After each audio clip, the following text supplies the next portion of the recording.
So it's time for part two. It's time for the treatment of ethnic minorities under Stalin.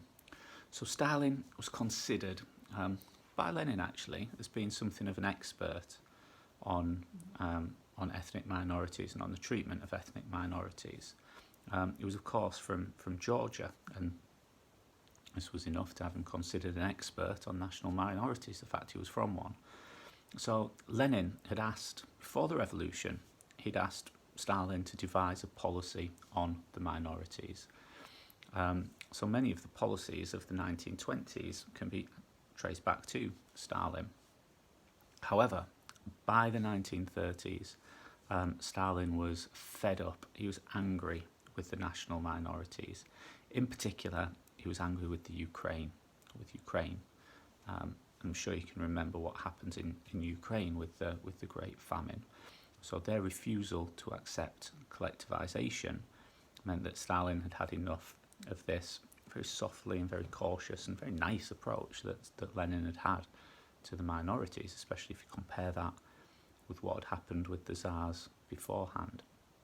So Stalin's view by the 1930s was that centrally too much power and too much independence was being given to the national minorities by the communists.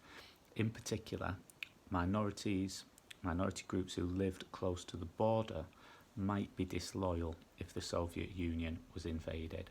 So there were not just were the minorities seen by Stalin as not accepting orders that he was laying down, there were also issues in case there was an invasion coming, and I refer you back to Stalin's claim in 1931 that the Soviet Union had 10 years to build its defences up, or it could be destroyed from an external threat. So Stalin, in the 1930s, completely reverses the policies of the 1920s. So what we see is the celebration of local languages and culture was seen as a sign of disloyalty now. The Russian language and culture was just like the Russification policy. Stalin is, of course, referred to by some as the Red Tsar, the Communist Tsar. Russian language and culture was seen as superior to all others. All schools had to teach Russian as a second language. And during the purges, many national minority leaders, teachers, artists and writers were all arrested. So Stalin went further. Entire national groups were moved if he didn't trust them.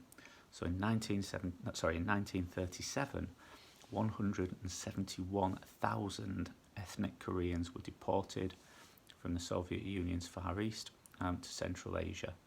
And the reason that Stalin did this was he feared that there was going to be an attack from Japan, despite the fact that there was a pretty violent occupation of Korea by Japan at the time. In 1941, Volga Germans were arrested and they were exiled to Siberia in Central Asia. 89,000 Finns were deported when Finland joined the invasion against the Soviet Union. So Stalin's impact on ethnic minorities was enormous.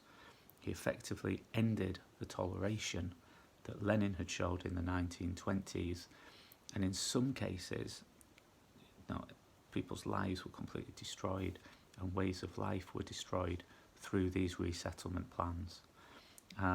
Many of those national groups develop long-lasting resentment to the Soviet Union, and some of these we will pick up on in the last topic, and some of them we'll certainly pick up on in a future topic when we look at the Cold War.